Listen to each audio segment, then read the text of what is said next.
Well, it's almost Passover, and we discussed how we are leaving Egypt, my Egypt, now.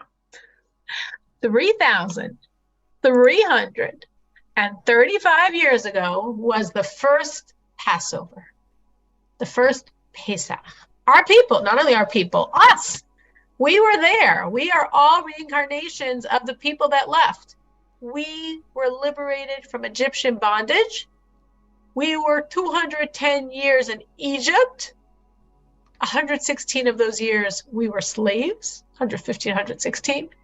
P6 was very harsh slavery, which is actually God's kindness. Originally, God told Abraham that his children would be slaves, would be in a foreign land and would be enslaved for 400 years. And God in his kindness said, well, I said your children. So once you have your real child, we can start the clock ticking.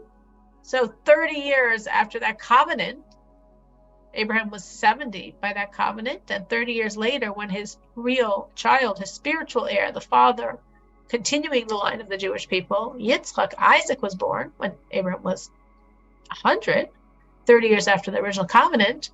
God said we could start counting now because you're all strangers. You're all in Israel, but it's not your land yet. So we were 190 years in Israel as strangers. So that took up 190 of the 400 years. We had 210 in Egypt, not so much fun. We had 115, 16 as slaves, worse, and then we had 86 with the really harsh, oppressive slavery, which was very difficult. But compared to 400, it was tremendous kindness of God that the 400 whittled down to 115, 116, and then 86 of the intensity of the slavery. Why did we need to be slaves? To purge our impurities, to receive the Torah, to be God's people. So what is our goal at Passover? To remember, to relive it, as we probably mentioned or mentioned over the years, in terms of Purim and the reading and sharing the story of those days, that as we remember, they're reenacted. So similarly now, by Passover, as we remember what happened spiritually, it is happening. The divine benevolence that brought the miracles in the past. This whole month is a month of miracles. The name of the month in Hebrew is Nisan, which means miracles, miracles and miracles. That's the energy of this entire month. We could all use miracles. This is the time to get it. So the divine benevolence that brought the miracles in the past is reawakened by our remembrance. This is actually the month that is most auspicious for the coming of redemption. It's a time of miracles. It's a time of undeserved kindness. We had our initial redemption in this month, and we're going to have our ultimate redemption in this month now. It is the festival of liberation, talking about a historic event, but talking about ourselves. And our sages teach us that in every generation, and as the first leader of Chabad in the Tanya, his classical foundational work, writes, every single day we have to look at ourselves as being liberated from Egypt. Egypt in the Hebrew is Mitzrayim, which is the etymology of Meitzarim, of boundaries, of limitations. Each one of us has many, many Egypts that we need to do our own work and to receive God's compassion, kindness, and miracles for our own liberation. And even if we achieved freedom requires constant guarding. Each day, each environment has its own equivalent of Egypt, a pharaoh, a power to undermine our freedom. And of course, the biggest threat to freedom is from within. For believing certain achievements are beyond us, a complacent belief that we can't reach those spiritual heights. These beliefs are self-limiting. Passover is an ongoing process of self-liberation. It's symbolic of the struggle constantly renewed within ourselves to create freedom, to live out our spiritual potential. And that's why we have to remember liberation every day. Because every day, personally, we have to leave our bondage. We have to escape our limits, our temptations, our obstructions, everything that's blocking our way to our own spiritual freedom. So this liberation from Egypt is a manifestation of the soul being liberated from the constraints of the physical environment. And when, with God's help, we achieve this liberation through serving God, through a lifetime of studying His Torah and keeping His commandments, the great spiritual anguish that goes on inside of us is removed. The inner conflict between what is physical and what is godly is transcended.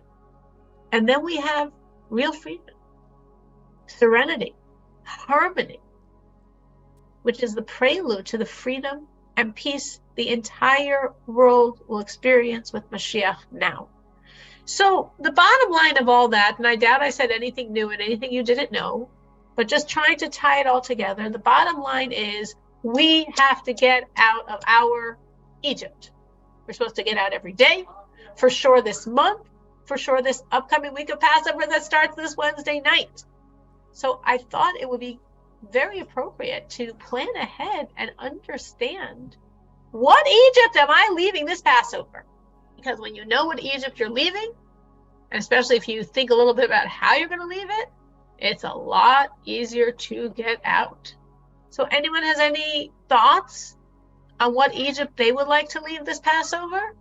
Anyone has any thoughts? Anyone has thought about it already, or knows the Egypt that's most imprisoning them, most harassing them, most limiting them?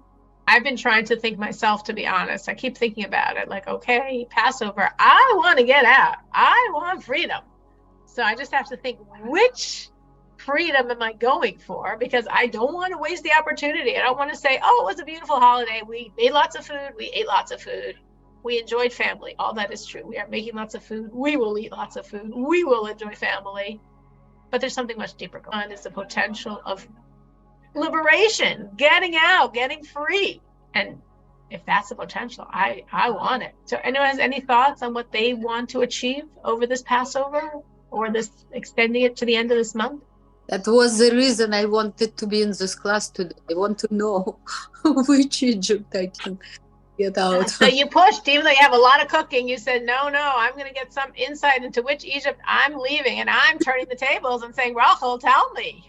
Maybe somebody else will say something that will inspire you. Anyone have something in their mind already on what they want to leave? Fears. Any fears? Fears. Not believing in myself enough. The Egypt of not believing in yourself. Let's go back to what Miriam said about fear, because fear ties in a lot to trusting God. Like a lot of time we have fears because we think we're responsible. We're running the world, at least we're running our world. And that's a scary situation to be in, because the world is a really terrifying place sometimes. Walking away from fear really means walking toward God and saying, every time there's a fear, saying, God, this is your world. I give this over to you. You could say that 10 times a day if need be. If you listen to the news, radio, TV, you'll say it more than 10 times a day. God, this is your world. It's a perfectly safe world. It's your world. I give it over to you. And very consciously, as we look at, I know so much in our world is trying to get us to be scared. That's definitely a goal, definitely of media and of some political areas, definitely a goal for us to be in a state of fear. Economy, I mean, there's so many different arenas of fear. God, this is your world. I give this over to you. I trust you. You're running the world. No matter what they say, even if what they're saying is right, it doesn't make a difference. You're running the world. I have nothing to fear. What Rachel's saying is a different Egypt, which is the Egypt of self-doubting. And self-doubting is interesting because it sounds like, oh, well, yeah, you're so modest. You don't think highly of yourself, but it's really not a modesty. It's really not. It's really a twisted version of self. Because again, if we look at things from a God perspective, everything I need, I was given. Every power I need to have, I have. I don't have all the powers in the world. Well, I don't need them.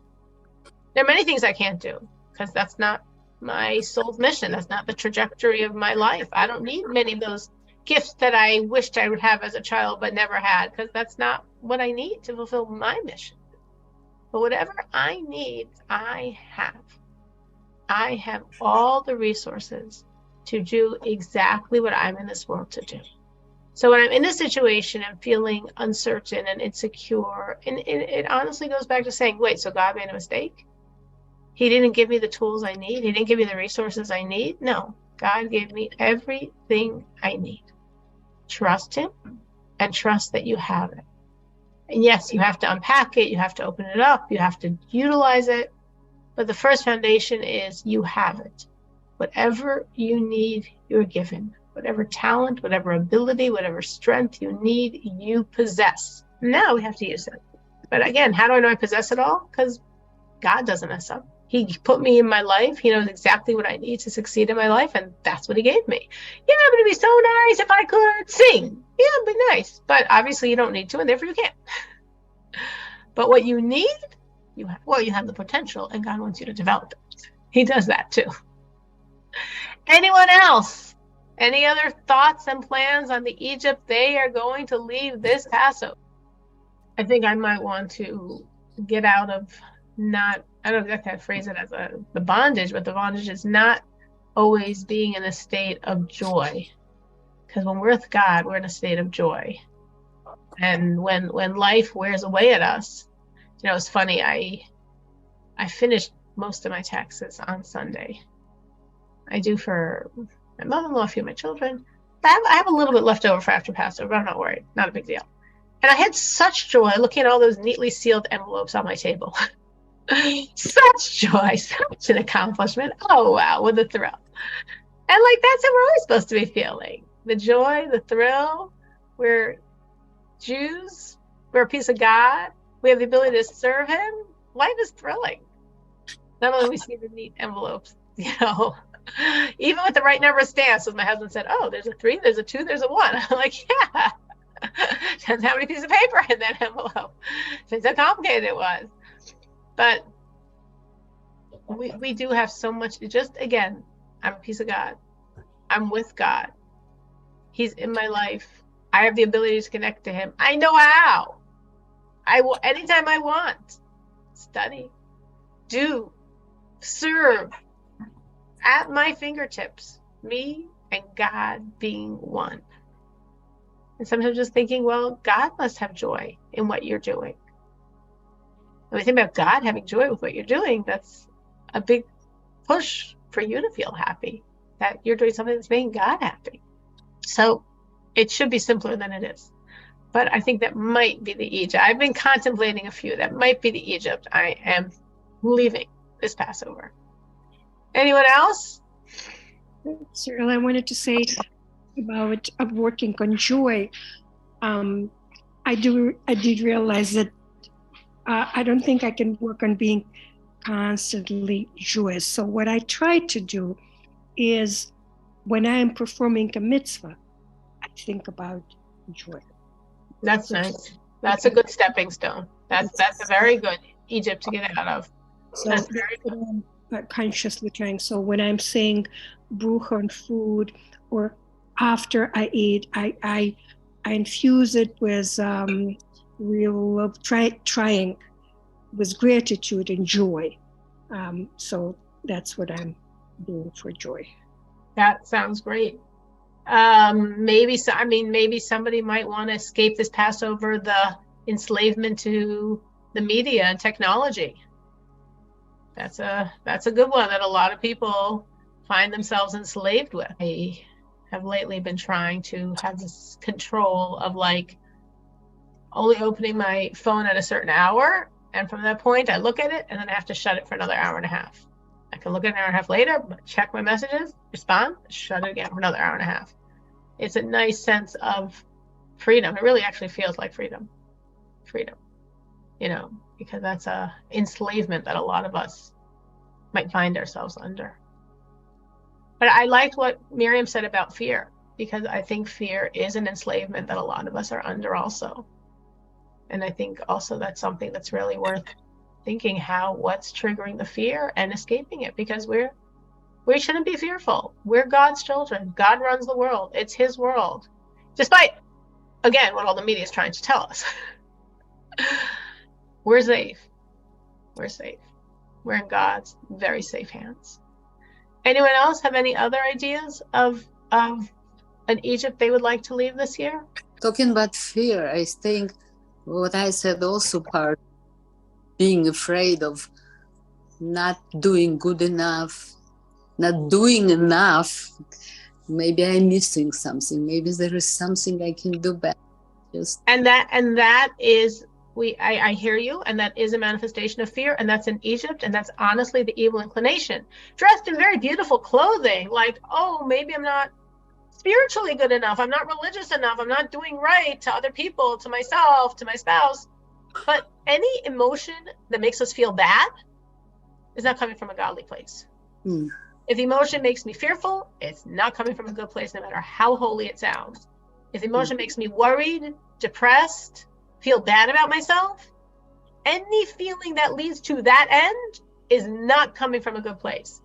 To serve God, we are supposed to be joyous. It doesn't mean we think we're perfect. Maybe today I'll be better than I was yesterday, and maybe tomorrow I'll be better than I was today, and I would like to be better. And it's a beautiful prayer when we open up. Our first prayer of the day is the Modeh Ani prayer. We say it in bed, still with our impure hands. And what we're saying in that Modeh Ani prayer is, thank you, God, for giving me another chance. Thank you, God, for giving me another opportunity. I'm going to try to live up to your trust. So when we're saying, I'm not going to feel bad, we don't mean, oh, because I'm perfect. No, I shouldn't go down any bad directions, any fearful directions, any self-incriminating direction. So I should just understand I'm perfect. No, of course not. I'm not perfect. But anything that makes me be in a space of negative energy is for sure coming from a non-godly, non-holy tactic of my evil inclination to mess me up. So what do I say if I really did mess up? If I was really wrong, if I said something wrong to someone, if I hurt their feelings, if I said something hurtful to my spouse, what am I supposed to do? You're supposed to say like the Modeh Ani prayer. You know what? I'm going to try harder. Yeah, I could have done it better. And tomorrow, God, give me another chance, give me another day. I will try harder. But not going down that road of fear, of bashing oneself, of feeling bad, because none of those things lead us to good places. It's Anyone like else? a line between wanting to be better, developing, and at the same time not beating up. It's a very fine line. So it's a very holy evil inclination that uses that tool of, oh, you're not good enough, as a way of bashing you. But in the end, however holy your evil inclination is, and it's an angel, it's a holy angel, it's still an evil inclination. Because if you feel bad about yourself, you're only going to do worse. You're only going to fall. Bad feelings lead to bad. Bad leads to bad, and good leads to good. So again, it doesn't mean, well, no, I was right and she was wrong because I'm so good, because I'm so perfect, because I never want to feel bad about myself. So I'm just going to say everything I do is right. Of course not. You could say you made a mistake. You could say you made a bad mistake. You could say I've made the same mistake 3 times. And you say, okay, so next time I'll do it right. And I could write a note to myself. I could put sticky notes all over my house if I want, whatever it is. But I'm a piece of God. And God's going to give me another chance, and I'm going to do it right. And that's the perspective. Anyone else have any thoughts on the Egypt they would like to leave this year? Does worry connect with fear? Yes. Feelings of fear? Yes, it does. Yes. Okay. Worry and fear are very, very close friends. Very close friends, very interconnected, because what we fear, we worry over. So if we can stop the fear, which I thought was such a wise choice, if we stop and I think it's very applicable for many of us, again, like Rachel said, different people have different things they're fearing. But if we stop the fear, then the worry should stop. Of course, as I would joke with my grandmother, I said she's just a professional worrier. It's part of being, I think, sometimes that Jewish grandmother. So if something got resolved, she would find something else to worry about, But professional worriers on the side, our worry comes from our fear. It's a very good Egypt to leave. It's very, very, very enslaving. And we can leave it because this is God's world. And if, again, the fear is of a nuclear holocaust or global warming or too much toxins in the environment, it's God's world. The fear is losing my job and my boss giving me bad looks, it's God's world. the fear is the rising price of eggs in the grocery store. It's God's world. You know, whatever it is on whatever level, it's the same response. It's God's world. He's taking care. He loves us. We're his children. He's not abandoning us. Just like I was saying when I started off with this idea that God said we're going to be in exile for 400 years. We're going to be enslaved in a foreign land for 400 years because that's what we need to purge us of all the impurities to be able to become his people, accept the Torah and be God's children and people. And then God, with his compassion, somehow whittled away 400 to 210, the slavery to 115, 116. And even then, it wasn't so harsh in the beginning until the last 86 years. So you can say, well, 86 years of slavery is really bad. It is really bad. But if you compare it to 400, it's really compassionate. God's taking care of us. God's taking care of us. I don't run the show. You don't run the show. And if there's any nefarious forces out there that are truly plotting bad, they don't run the show either. They don't run the show. Whatever conspiracy theories you hear, nobody runs the show but God. It's his world. Okay, so this personal goal of inner freedom, we crave freedom. Because as we're saying, we could be slaves. We could be slaves to inhibitions, to fears, to habits, to prejudice. And a lot of times we have a lot of ego, which is sort of interesting, like what Rachel was saying. That's ego? Yeah, it's a sort of warped vision of ego. Ego that prevents us from expressing our true inner self, reaching our spiritual potential. We could be imprisoned in selfishness. I'm just giving you ideas here. In laziness, in indifference, right? Passover, passing over all those obstacles to inner freedom. So when we read in the story, in the Haggadah, Egypt means my limitations. Pharaoh, it means my ego. We were slaves to Pharaoh in Egypt. We are slaves to our ego, stuck in our limitations. And how do we get free? We eat that matzah. That suspension of ego. Flat, tasteless, egoless. And sometimes we're scared to suspend our ego. We don't want to lose ourselves. And Passover, we're eating the matzah, we're suspending our ego, we're finding ourselves, our true self. And especially, of course, in the Seder, the most ritualized affair in Judaism, right? 15 very significant steps which open up the energy of our freedom. So what I wanted to do now in the remaining time was speak about the practical side of Passover. Because this is our third session on Passover, and we did speak the first time and the second time, and now half of this time, on the spiritual energy, which is very important. I want everyone to know spiritually what's going on. And now I'd like to focus on some reminders of the physical end, because there's a lot of physical details in Passover. Many, far more than I can give over in 20 some minutes. But I'll just highlight some of the main ideas. And then at the end, if people have any questions, please ask. Don't feel, oh, this is a stupid question. Oh, everyone knows the answer. I see as a teacher, somebody asks a question and they're like, so I turn to the class. What's the answer? Well, nobody knows. So there's no such thing as a question that's not only helping you, but for sure helping everyone else. So on a practical note, this year, because this year the holiday actually falls out in what we call it's called 3-day yontif. That's what we call it. Because the holiday starts Wednesday night. So Wednesday night, Thursday is the first day of the holiday. Thursday, Friday is the second day of the holiday. And then that flows right into Shabbos. Now, Shabbos is not holiday. How the holiday of Passover is structured is you have 2 days of holiday, 4 intermediate days, where, of course, all the laws of Passover apply, and you can't have anything leavened, and you eat the matzah. But you can also use your phone and drive and purchase things for 4 days. And then you have 2 more days of holiday. But this year, the first of those intermediate days is Shabbos. So we have 3 days in a row, which leads to a technical problem because you're allowed to prepare from one day of the holiday to the next. You can't prepare on Thursday for Thursday night. You can't wash your dishes in honor of Thursday night's meal or start making a salad in honor of Thursday night's meal, or you left on a flame to cook. You can't cook Thursday for Thursday night. It's a different day. You can't prepare for the next day. So what are we going to do about Shabbos? How are we going to light the candles? How do we light Shabbos candles if we can't use a flame then to prepare? It's for Shabbos. So what we do is something called an Eruv Tavshilin. So I'm not going to explain now all the details, but if someone wants more information, you can ask me at the end of class. But for those that know what I'm talking about or know what they're supposed to know what I'm talking about, please remember to make that Eruv Tavshilin. It's not so complicated. before Passover on Wednesday. Don't wait till the end of Wednesday because it's easy to forget, and it's very, very important to make it so you can warm up your food for the Shabbos. You can light the candles for Shabbos. So you could cook if need be for Shabbos. If you are being careful with the holiday and making this Erev Tafshilin, unlike on a regular Friday, where as long as your food is hot by the time Shabbos comes in, you're fine. But here you're not. Here the food has to be hot at least about an hour before the Shabbos begins. So that might be a little bit of a challenge because your third Friday day meal might be over, and oops, you got to heat up that food for Shabbos.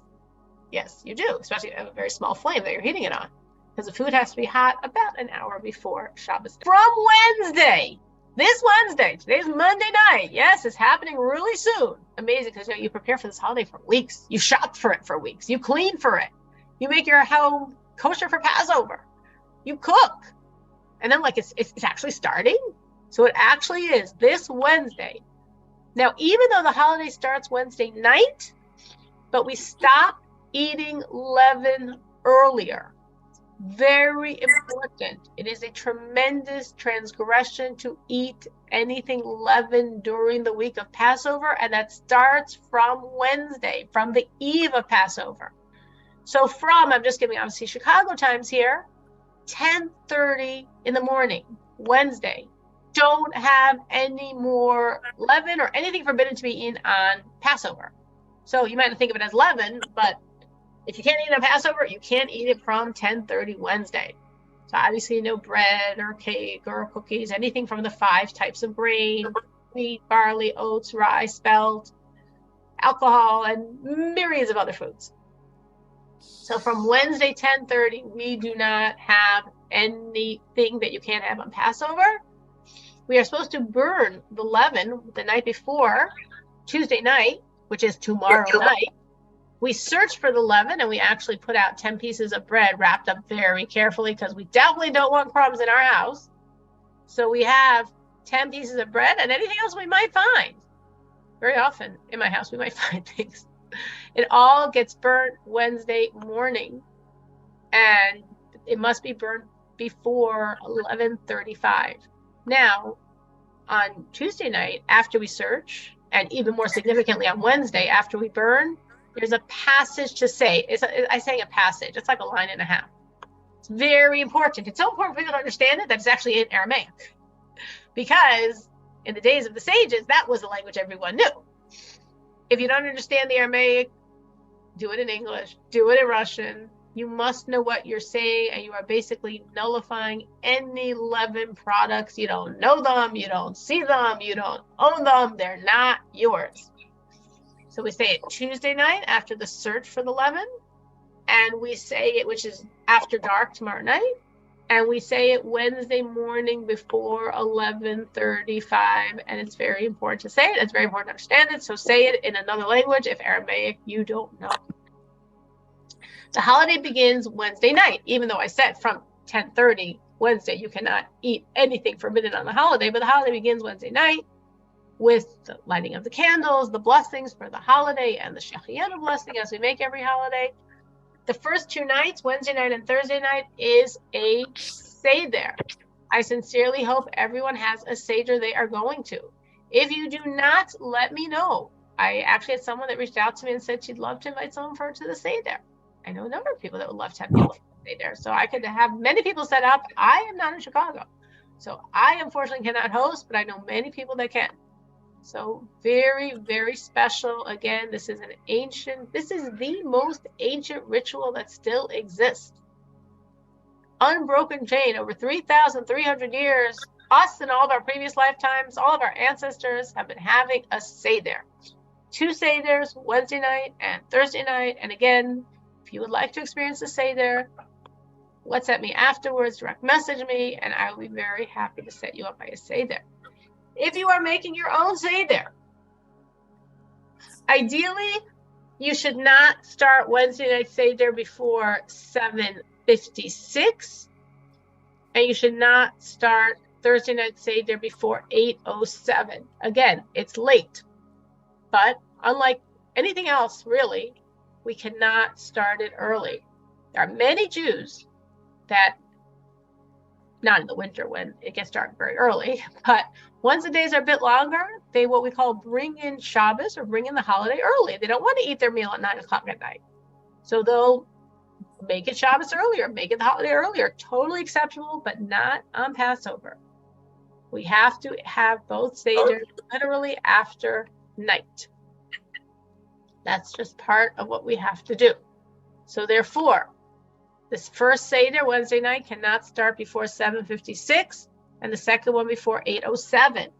If you are just doing something small yourself, like eating matzah, which is the most critical element of the Seder, again, do not eat that matzah before 7:56 on Wednesday and 8:07 on Thursday. Again, 7:56 and 8:07, these are the times in Chicago where you should start your Seder, and definitely, you should eat matzah both nights and do not eat the matzah before then.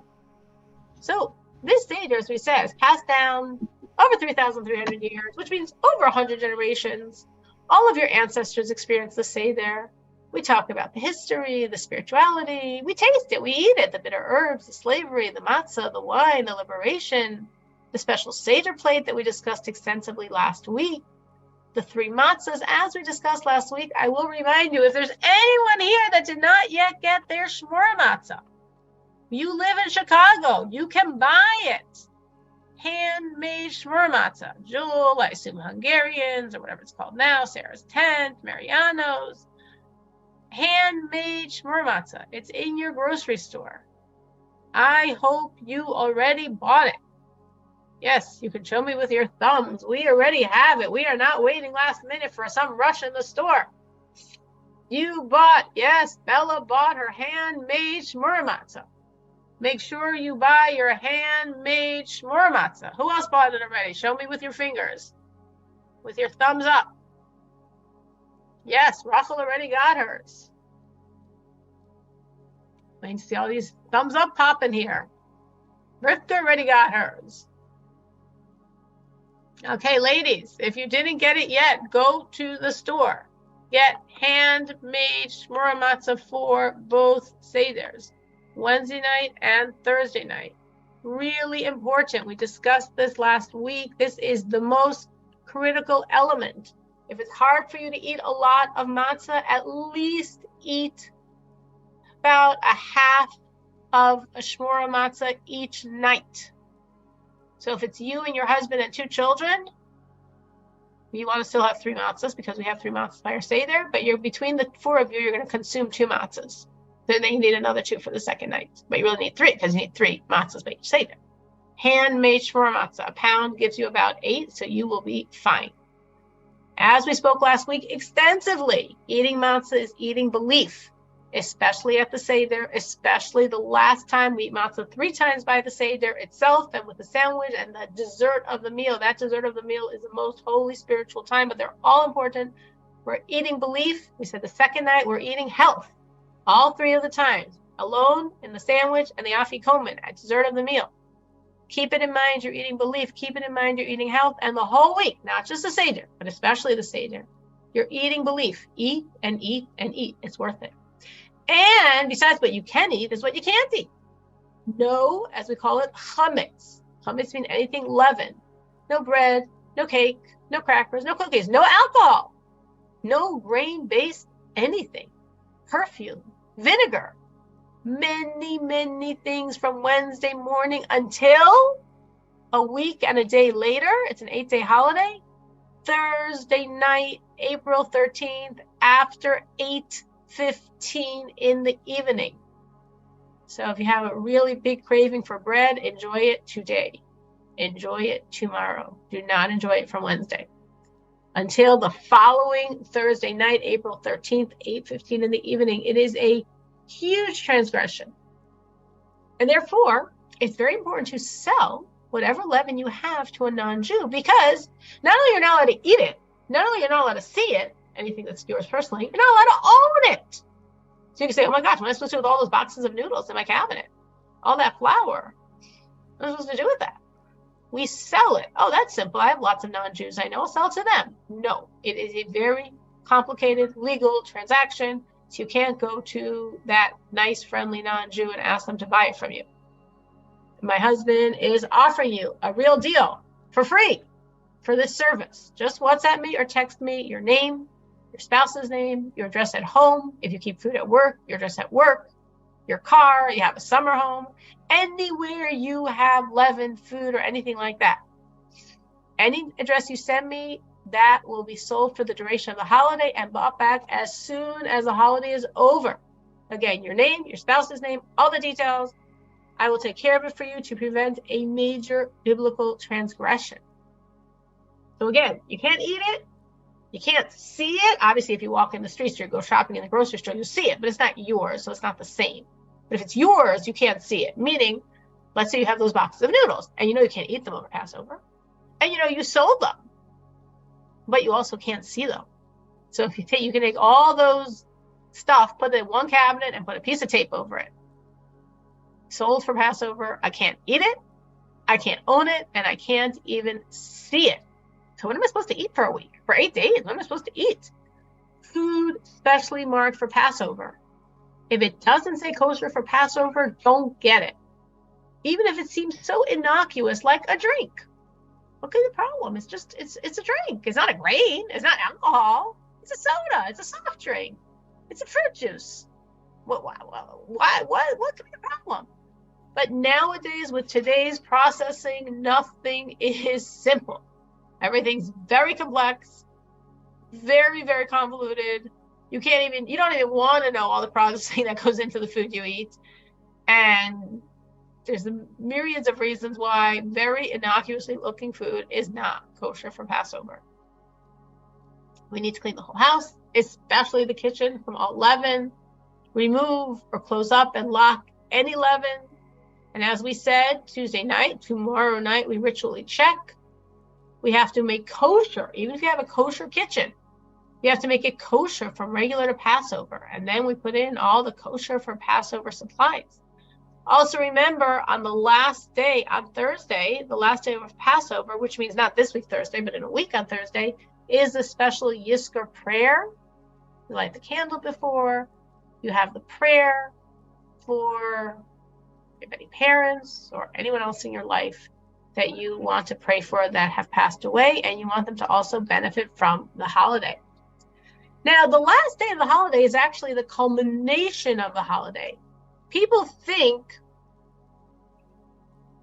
oh, Passover is like the Seder. They might even know there's two, and then it's sort of overish. But I mean, I should eat matzah instead of bread. No, not at all. In Judaism, we build up, never down. So every day of the holiday is getting stronger. As we said, there's 2 days of holiday, 4 intermediate days, and 2 days of holiday. The first 2 days of the holiday, we're thinking about what happened 3,335 years ago. Celebrating that redemption that's continuing in our life.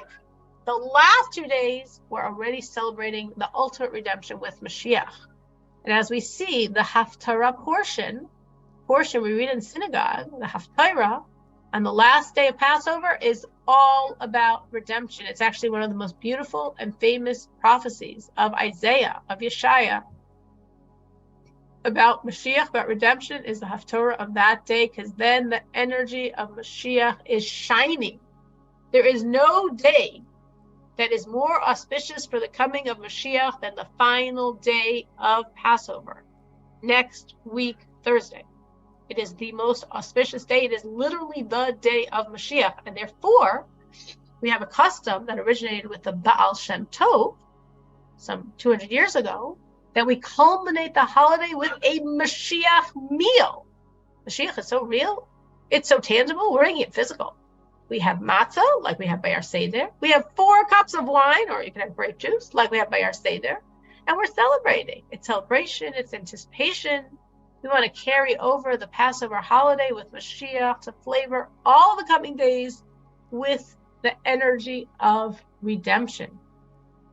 So wherever you are and whatever you're doing, you can try to celebrate next week, Thursday, mark it in your calendar so you'll remember, end the holiday with eating the matzah, ideally handmade shmur matzah, 4 cups of wine, and celebrate redemption. The first 2 days, redemption from Egypt. The last 2 days, the imminent upcoming redemption happening now. It's a lot of details, very all-encompassing. It's like immersion in a mikvah. But here, it's like your house is that object being immersed in. Your whole house becomes God's tabernacle, God's home, God's mikvah, God's ritual pool, because every aspect of your home is being scrutinized. Is this kosher for Passover? So it should be a wonderful holiday. Remember what you decided you're leaving. Leave. This is the time. You got a whole month ahead of you. Today is the 12th day. So you got like 18 days that you can most easily access inner redemption. Again, you could also leave in the middle of the summer or in the high holidays or any other time of year. But now it's God's energy. It's most auspicious. It happens most naturally. So I want to give everyone a blessing. They should have a joyous Passover. It is about joy. It is about liberation. That's a happy thought. And a kosher Passover. Joyous and kosher. You too. Thank you. Amen to that. I also would like to have a joyous Passover and a kosher Passover. And I want to take in all the energy. I want to eat lots of matzah. I want to strengthen belief and strengthen health and eat lots and lots of shmur matzah. And I want to leave that Egypt that I am walking out of this year. Very exciting thought. Have a wonderful